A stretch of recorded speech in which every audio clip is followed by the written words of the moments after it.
যে আমাৰ বাজেটখনৰ এটা উল্লেখযোগ্য দিশ হৈছে সংকল্প পত্ৰৰ প্ৰতিফলন।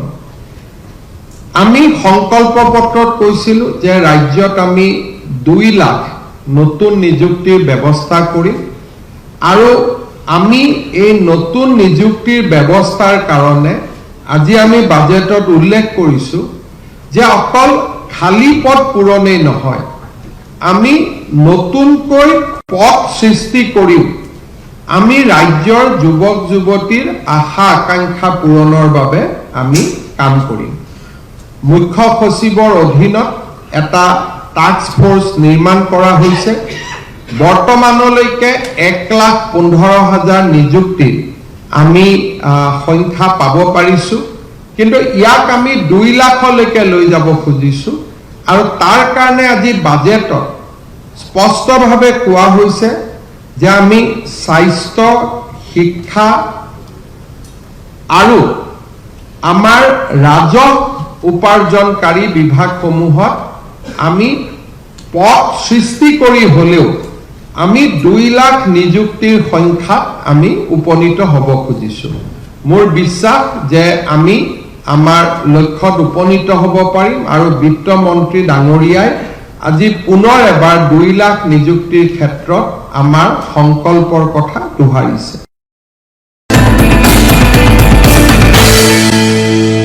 গুৰু দক্ষিণা বুলি এখন আঁচনি লোৱা হ'ব। তাৰ কাৰণে আমি শিক্ষা বিভাগে গুৰু দক্ষিণা এটা পৰ্টেল খুলিলোঁ যে কোন কোন বাদ পৰি গ'ল। 17 চনৰ আইন মতে 21 চনৰ প্ৰভিন্সিয়েলাইজেশ্যনত যিসকল প্ৰভিন্সিয়েলাইজ হ'ব নোৱাৰিলে বা আনকি 13 চনতো যিসকল প্ৰভিন্সিয়েলাইজ হ'ব নোৱাৰিলে তেওঁলোকক এটা এককালীন সকাহ দিয়াৰ কাৰণে অসম চৰকাৰে গুৰু দক্ষিণা নামৰ এটা আঁচনি আনি গুৰু দক্ষিণা পৰ্টেল আমি মুকলি কৰিলোঁ আৰু আজি মই পবিত্ৰ সদনক জনাওঁ যে 15,000 আবেদন আমাৰ গুৰু দক্ষিণা পৰ্টেলত আহিছে আৰু এইখিনিৰ ভেৰিফিকেশ্যন হ'ব আৰু খুব সোনকালে চৰকাৰে ইয়াৰ ওপৰত সিদ্ধান্ত গ্ৰহণ কৰিব। আমি শিক্ষাৰ অধিকাৰ আইন NCTৰ গাইডলাইন ইয়াক অনুসৰণ কৰি আমি আমাৰ আইনখন প্ৰস্তুত কৰিছোঁ। গতিকে বিদ্যালয়ত ছাত্ৰ ছাত্ৰী আছে 25 গৰাকী, তাত বা 30 গৰাকী ছাত্ৰ ছাত্ৰী আছে, তাত 5 গৰাকী আমি শিক্ষক তেওঁলোকক প্ৰভিন্সিয়েলাইজ কৰিব আমি নোৱাৰোঁ। শিক্ষাৰ অধিকাৰ আইনে কৈছে যে মিনিমাম যদি 30 আছে তাত 2 গৰাকী শিক্ষককে আমি মানে প্ৰাদেশিকৰণ কৰিব পাৰিম, 3য় গৰাকীক আমি প্ৰাদেশিকৰণ কৰিব নোৱাৰোঁ। এনেকৈ যিসকল থাকি গ'ল, এই থাকি যোৱা শিক্ষক শিক্ষয়িত্ৰীসকলৰ কথা যিসকলক ড্ৰপ টিচাৰ বুলি কয়, এইটো বিবেচনা কৰি আমাৰ পূৰ্বৰ বিত্তমন্ত্ৰীয়ে ঘোষণা কৰিছিল যে তেওঁলোকৰ কাৰণে এটা এককালীন এটা সাহায্য দিয়াৰ কাৰণে এখন আঁচনি অনা হ'ব। আৰু আমি শিক্ষাৰ অধিকাৰ আইন NCTৰ গাইডলাইন ইয়াক অনুসৰণ কৰি আমি আমাৰ আইনখন প্ৰস্তুত কৰিছোঁ।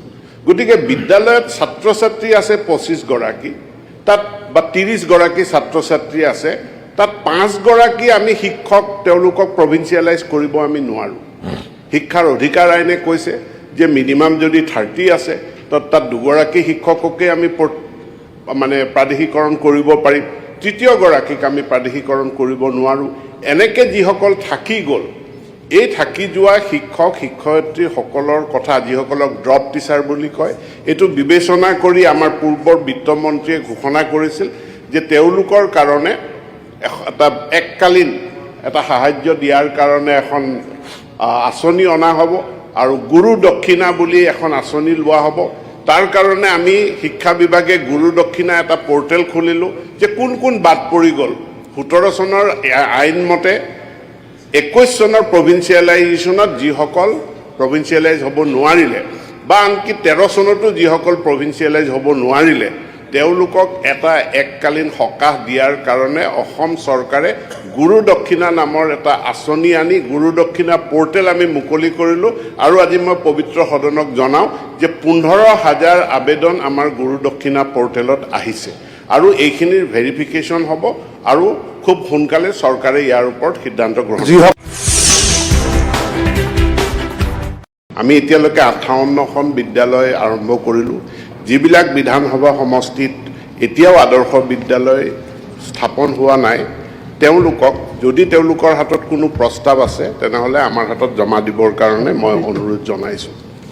দ্বিতীয় কথাটো হ'ল যে প্ৰভিন্সিয়েলাইজেশ্যনৰ কাৰণে ইতিমধ্যে যোৱা চৰকাৰৰ দিনত 2025 চনত প্ৰভিন্সিয়েলাইজেশ্যন আইনখনৰ সংশোধনী হ'ল আৰু সংশোধনী হোৱাৰ পাছত তৎকালীনভাৱে আমি এটা পৰ্টেল মুকলি কৰিলোঁ য'ত শিক্ষানুষ্ঠান আৰু শিক্ষানুষ্ঠানত নিয়োজিত হৈ থকা যিসকল দাবীদাৰ বা যিসকলে প্ৰভিন্সিয়েলাইজেশ্যন বিচাৰিছে তেওঁলোকৰ পৰা আবেদন সংগ্ৰহ কৰা হ'ল। ইয়াৰ পূৰ্বে প্ৰত্যেক জিলাত তেওঁলোকে লিখিত আবেদন কৰিব লাগিছিল, তাৰ পাছত জিলা পৰ্যায়ৰ কমিটিয়ে সেইটোৰ তাৰ স্ক্ৰুটিনি কৰিছিল, কিন্তু এইবাৰ আমি পোনপটীয়াকৈ আবেদন গ্ৰহণ কৰিছোঁ আৰু ইতিমধ্যে আমাৰ যি আবেদন আহিছে, বৃহৎ সংখ্যক আবেদন আহিছে। LP স্কুলত 6163খন, আপাৰ প্ৰাইমেৰীত 10,101খন, হাইস্কুলত 5,733, ছিনিয়ৰ ছেকেণ্ডেৰীত 1,222, হায়াৰ ছেকেণ্ডেৰীত 201 আৰু ডিগ্ৰী কলেজৰ পৰা 1,698 আবেদন ইতিমধ্যে আমাৰ পৰ্টেলত আহিছে। এতিয়া আমি আইনৰ আধাৰত এইখিনিৰ স্ক্ৰুটিনি আৰম্ভ হৈছে। এখন এখনকৈ সকলোবিলাকৰ মানে যুক্তিযুক্ততা, তেওঁলোকৰ ইলিজিবিলিটি ক্ৰাইটেৰিয়া ফুলফিল কৰে নকৰে এইখিনি স্ক্ৰুটিনি কৰি তাৰ ওপৰত চৰকাৰখনে আইনমতে সিদ্ধান্ত গ্ৰহণ কৰিব।